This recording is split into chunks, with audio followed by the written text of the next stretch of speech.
I would say that we focus on Paris.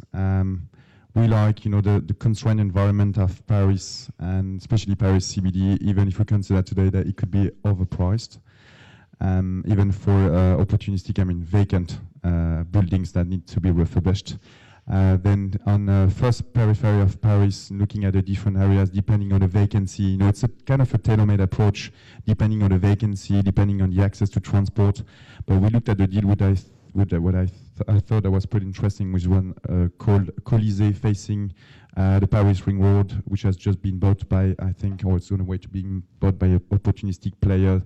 The good thing on that deal was because of the remaining fair period on the building, it was 50% let, but the vendor could not attract any core buyers, so they had to deal with opportunistic players. So the vendor bought the deal at 180 million euro, and I think they're on the way to sell it at 95 million euro, so which is a kind of a big discount.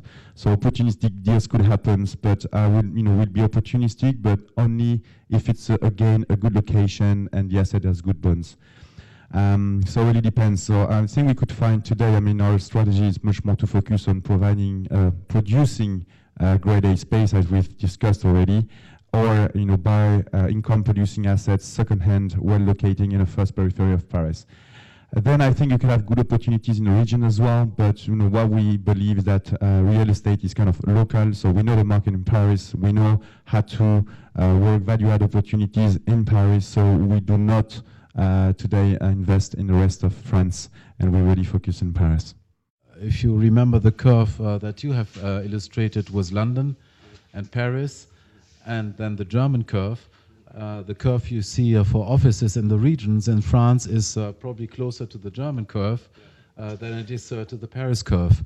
Meaning those type of projects are usually bought by very long-term institutional buyers, mainly French buyers. A lot of them being insurance companies and pension funds that that look for not big cyclical business plans, but for stable income, and often those players don't seek financing. But I think some places like Bordeaux and in particular Lyon, I would like to finance indeed. But there are not too many opportunities, unfortunately.